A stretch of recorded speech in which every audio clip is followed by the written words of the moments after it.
Hola, qué bueno que sigues con nosotros. En este capítulo vamos a establecer porcentajes. Porcentajes. Ya sabemos cuál es nuestro ingreso, ya sabemos cuáles son nuestros egresos, pero ¿dónde lo vamos a poner y en qué porcentaje vamos a poner cada uno de esos egresos? Eso es muy importante, porque no podemos venir a este país sabiendo que ganamos, sabiendo que tenemos que gastar, pero no sabemos qué porcentaje vamos a gastar. Es muy importante que sepas que, en primer lugar, hay que cubrir las necesidades básicas, pero mucha gente tiene que saber aquí que en el caso, por ejemplo, y te voy a poner el primer ejemplo, son los alimentos. Muchas personas o caen, digamos, en las tentaciones de las ofertas, ¿ok? Hay demasiadas ofertas de alimentos en los Estados Unidos, demasiadas. En los supermercados hay exageradas ofertas de alimentos, pero para un inmigrante que viene empezando, es muy importante que cubras la necesidad, ¿ok? Ciertamente te puedes dar uno que otro gustico, pero te lo puedes dar tú en tu casa, es muy importante, y para eso también es muy importante que sepas de que hasta para esos gustitos la oferta es muy amplia. Entonces tenemos que mantenernos fieles a los porcentajes que destinamos para la alimentación, los gastos de vivienda y los gastos de transportación. Un 20% es mi recomendación, un 20% de tu ingreso tiene que ser dedicado a la alimentación. Hay mucha gente que empieza, bueno, ay, mira qué bonitas están esas fresas, pero ¿realmente en tu alimentación quieres empezar a comer fresas? No. ¿Necesitas comer fresas? No. Entonces, no es que no me las voy a comer en el futuro, pero en el primer mercado que tú haces, en esos primeros mercados que tú haces, no es recomendable que empieces con frutas exóticas. Ahora bien, si tú empiezas a hacerle fiel a ese porcentaje que tú has puesto, que yo te recomiendo que sea del 20% de tus ingresos, tienes que tratar de cubrirlo con la alimentación que verdaderamente se necesita, ¿ok? Y aún así, la oferta es bastante amplia. Por ejemplo, tú puedes pasar un día entero en un Walmart, solamente en la sala de panes. En la sala de panes hay montones, pero montones de ofertas de panes. Tienes que ver cuál es el que va más acorde a tu salud y el que va acorde a tu presupuesto, ¿ok? Ya más adelante, con mucho gusto, llegará el momento en que podrás escoger el pan más fino, o el pan más refinado, o el pan recién hecho, o el que tú quieras. Pero en ese momento vamos a agarrar de ese montón de ofertas y vamos a tomar el que verdaderamente cubre nuestras necesidades.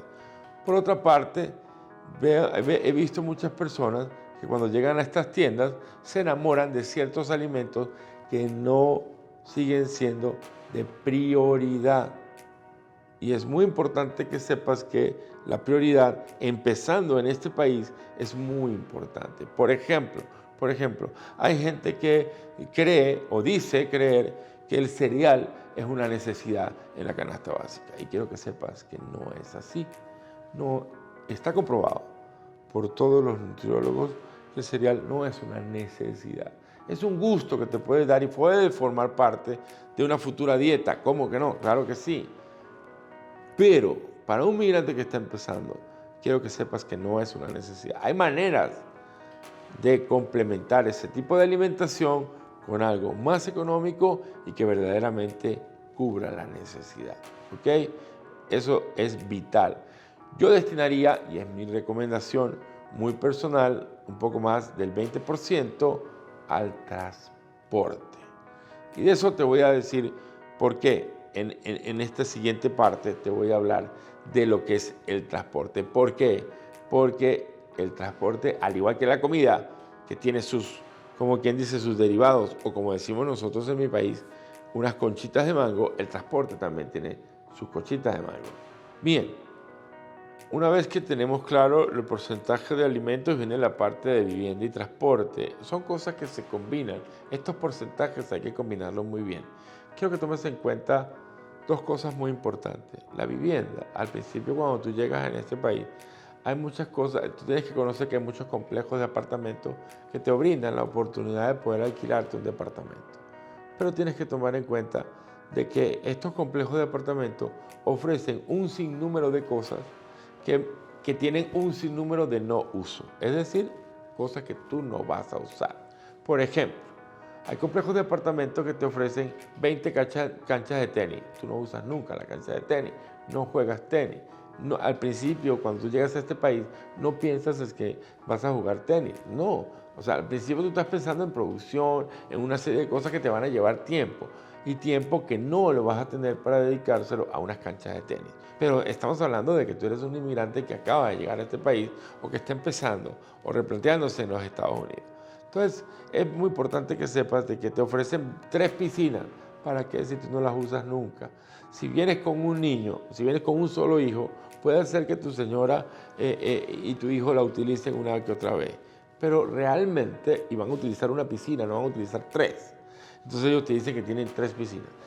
Todas estas ofertas que ellos te hacen es con la intención de que tú alquiles un departamento que te puede costar por encima del 30% de tus ingresos. Y ahí es donde viene el problema, que no podemos dedicar más de un 30%, máximo yo le tomaría el 40% de tus ingresos a donde vives, porque también tienes que combinarlo a cómo te transportas. Te voy a poner un ejemplo también muy negativo. Cuando hay gente que pensando en la educación de sus hijos, entonces dice, yo tengo que vivir aquí, porque es que el colegio AAA o AA o lo que sea, que es el mejor colegio, queda aquí, le pertenece a este. El problema es que en Estados Unidos tus hijos van a estudiar es en el condado o en el circuito que le corresponde de acuerdo a donde vive. Es decir, no quiere decir que si yo vivo aquí en una ciudad, yo quiero inscribir a mis hijos en 2 ciudades más allá, no se puede. Tiene que ser en el condado donde vive. Entonces, la gente quiere vivir en las zonas más caras porque los colegios son mejores. No, tienes que tener cuidado con eso. Porque una renta, un alquiler de un apartamento puede ser el origen del por qué tú no despegas.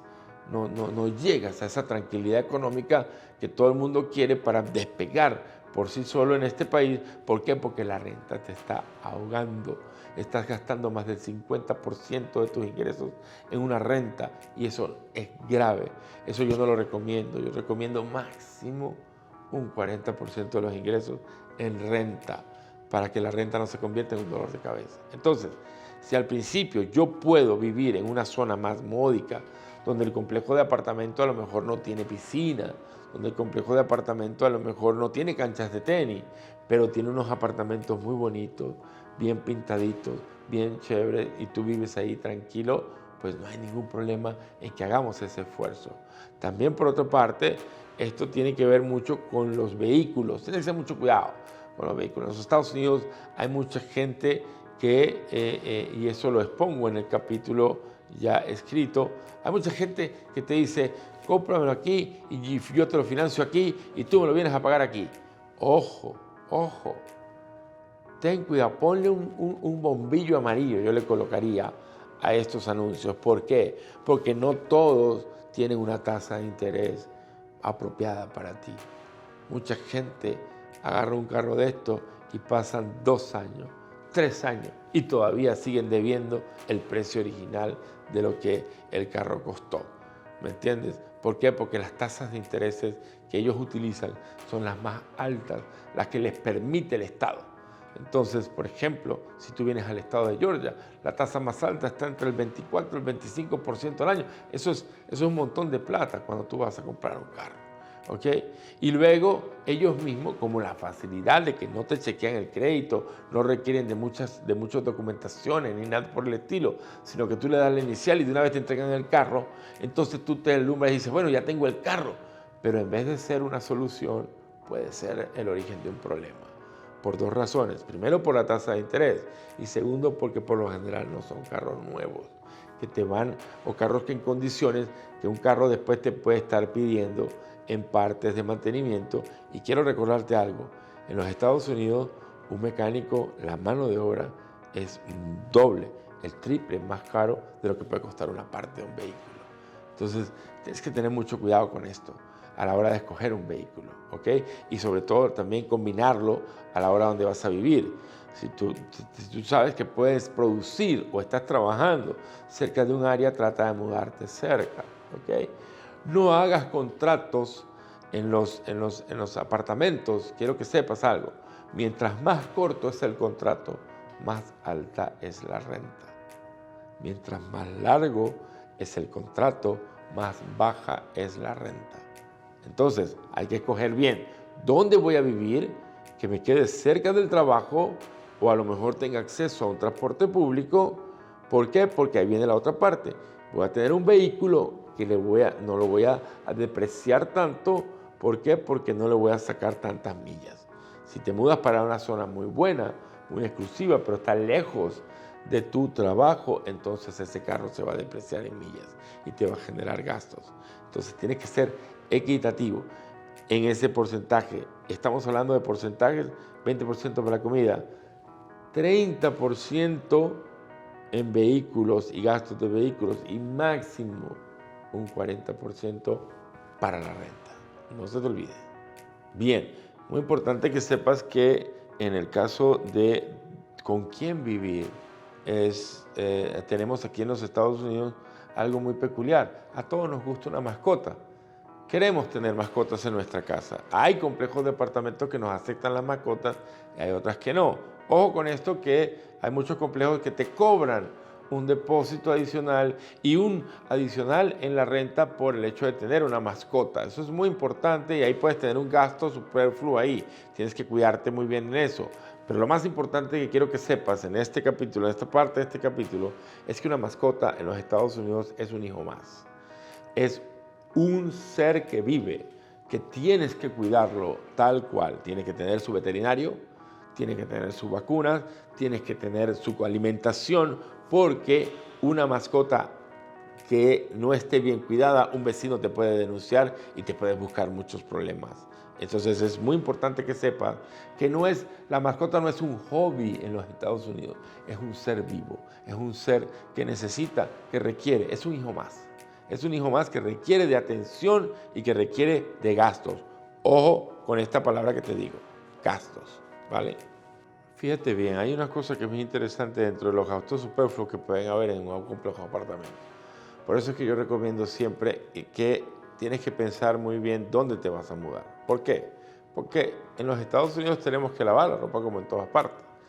Pero hay una cosa que tienes que saber, que es que en Estados Unidos no puede haber guindaderos, no puedes poner la ropa ahí en el patio a que la guinden y se seque. No, tienes que utilizar una lavandería. Entonces, hay complejos de apartamentos que ya te incluyen el espacio para la lavadora y la secadora. Eso es más económico porque tú tienes que buscar tu lavadora y tu secadora, ¿ok? Pero hay complejos de apartamentos que ya te ponen la lavadora y la secadora. Ellos se encargan de mantenimiento, pero te aumenta el valor de la renta. Lo que tienes que saber es que si dentro de ese porcentaje que yo te estoy diciendo, te cabe la renta con la lavadora y la secadora incluida, entonces la puedes usar. Pero ojo, tienes que tomar en cuenta de que dentro de ese presupuesto, la lavadora y la secadora te van a aumentar el bill de la luz. Cosa que es muy importante que sepas que dentro del presupuesto, que el porcentaje que nosotros obtenemos de nuestros ingresos para la vivienda, está el tema de la luz como un gasto superfluo. Entonces, hay que ver qué más te conviene, si tener un apartamento donde o te conviene lavar afuera en las lavanderías automáticas, o te conviene tener tu lavadora y tu propia secadora, o te conviene que ellos la tengan, todo de acuerdo a los ingresos que tú tengas y al porcentaje que has destinado para lo mismo. Con referente al vehículo, mi experiencia personal es que cuando llegué a este país me manejé mucho con el transporte público hasta que pude obtener un carrito, un pequeño carro, que aquí en Estados Unidos todavía se consiguen carros de $1,000, de $1,500, unas bellezas de carro. Cuando te digo bellezas de carro, ¿por qué? Porque cumplen el objetivo. ¿Cuál es el objetivo? Que me lleve al lugar de mi trabajo y me traiga. Esos carros son de corto alcance, es decir, tú los vas a tener por 5 meses, 6 meses. En esos 5 meses, 6 meses no te va a echar broma el carrito, pero te va a llevar al trabajo, te va a traer, te va a cumplir su función, un carrito de $1,500, que va a evitar que tú caigas en la tentación de aquellos vendedores inescrupulosos que te dicen, compre aquí, pague aquí, deme 1,000 y de una vez se lleva el carro. Entonces te lleva un carro más nuevo, pero también te llevas una deuda nueva, una deuda impagable. Entonces mi recomendación es que tengamos el carro pagado para que nuestra aseguranza sea más económica y para que solamente tengamos un pequeño gasto de mantenimiento y el gasto de la gasolina. Y de esa manera estarás ayudando a tu economía. Resumiendo en este capítulo, te puedo decir que te voy a brindar un margen de alimentación 20%. Ahí te voy a ampliar un poco el margen entre un 20 a un 30%. En transportación y vehículo te voy a dejar estrictamente el 20 al 25%, no más de ahí. Y en lo que es la vivienda, máximo 30 al 35% de tus ingresos. Estoy seguro que lo puedes lograr, solo que es cuestión de buscar, porque vives en un país de demasiadas ofertas, pero eres tú el que hace la demanda. Así que puedes lograr estos porcentajes siempre y cuando te lo propongas.